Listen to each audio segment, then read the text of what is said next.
Salut à tous, ici Franck pour un nouveau moment de partage vidéo. Donc aujourd'hui, on se retrouve sur le thème comment créer une session d'utilisateur et principalement s'attribuer les droits d'administrateur sous Windows. Donc déjà, ce qu'on va voir aujourd'hui, ça va s'exécuter à partir de la ligne de commande, principalement le CMD. Donc, et déjà, il faudrait que vous puissiez exécuter les lignes de commande en tant qu'administrateur. Donc parfois, on se retrouve sur certaines versions de Windows où vous n'avez peut-être pas les droits d'administrateur ou alors l'accès à l'unité de commande est restreint. Par contre, si vous avez déjà accès, tout ce qu'il faut faire, c'est aller sur le bouton démarrer et lancer la recherche CMD, tout simplement, ou alors une ligne de commande. Là, vous l'avez. Tout ce qui reste à faire maintenant, c'est l'exécuter en tant qu'administrateur. Maintenant, pour ce qui concerne les sessions Windows où vous n'aviez pas accès à la ligne de commande, ce que vous pourriez faire, c'est ouvrir un bloc-notes. Et là, vous écrivez cmd.exe et vous l'enregistrez en .bat. Là, je l'enregistre sur mon bureau. Je l'enregistre en cmd.bat. Sans oublier de changer l'extension du fichier et le mettre à tous les fichiers, puis enregistrer. Voilà, on se rend compte de la présence du fichier est là. Tout ce qui reste à faire, c'est de l'exécuter en tant qu'administrateur et puis faire OK. Du coup, là, maintenant, on peut travailler.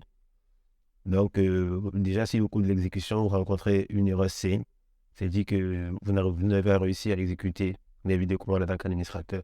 Du coup, si jamais vous rencontrez ce souci, n'hésitez pas à laisser un commentaire et si nécessaire, à faire une vidéo par rapport. Donc, déjà, pour commencer, ce qu'on doit faire au départ, c'est déjà créer une nouvelle session d'utilisateur. On écrit NetUser, puis le nom d'utilisateur que vous voulez attribuer. Par exemple, dans mon cas, je vais créer l'utilisateur Customer. Et si vous voulez définir un mot de passe, vous pouvez faire un espace et puis entrer le mot de passe de votre choix. En l'occurrence, personnellement dans mon cas, je n'ai pas besoin de mettre de mot de passe. Donc, je ne vais pas mettre de mot de passe. Du coup, je fais NetUser, Customer. Tout ce qui me reste à faire, c'est mettre un espace et valider avec le add. Là, on a un message qui nous dit que la commande s'est terminée correctement. Donc, voilà, l'utilisateur a déjà été créé.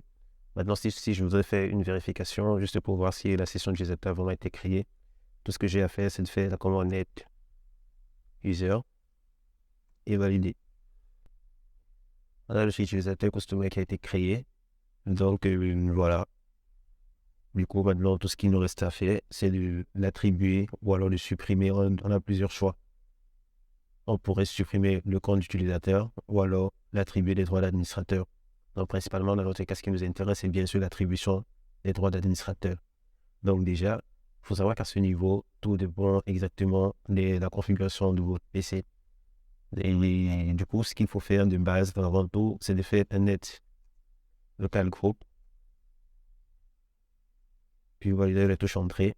Et si vous aurez des informations nécessaires pour savoir exactement si, par contre, chez d'autres, par exemple, la session le groupe administrateur sera peut-être en anglais, en mode administrator. Du coup, vous aurez forcément besoin de savoir au préalable comment est-ce que ce dossier s'appelle, ce domaine s'appelle, ce groupe s'appelle dans votre PC. En effet, la suite des commandes. Donc, encore une fois que vous avez cette information, tout ce qu'il vous reste à faire, c'est de faire un net local group. Alors, dans mon cas, vu que c'est administrateur, je fais administrateur. Ensuite, je rentre le nom d'utilisateur que je viens de créer, le nom de la session, pour mon cas customer. Et ensuite, je fais un add. Voilà. J'ai ce message qui me dit que la commande s'est terminée correctement. Ce que je peux faire maintenant, c'est également d'interroger le net local group administrateur afin de savoir si exactement le compte d'utilisateur que je viens de créer se retrouve bien parmi la session des comptes administrateurs. Donc pour cela, je fais juste un net local group.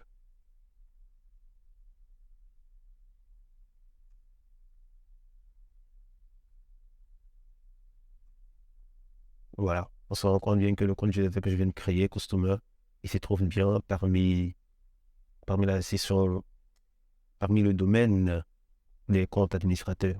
Donc, du coup, pour supprimer le compte en question, tout ce qui me reste à faire, c'est de faire cette commande NetUser, un utilisateur connecté, concerné, je veux dire, et puis delete. Voilà, la commande s'est terminée correctement. Bah, du coup, maintenant, si je fais un end user pour voir tous les utilisateurs du PC normalement, mon utilisateur customer, il n'existe plus.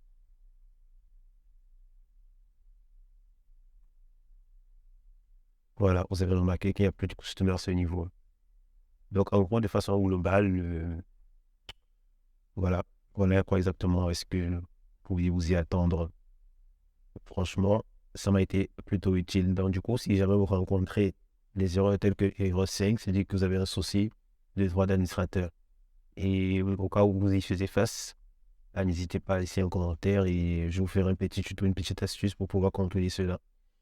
Alors, les gars, si vous avez aimé le tuto, n'hésitez pas à laisser un like ou un commentaire, ça fait toujours plaisir. Donc, du coup, on se dit à la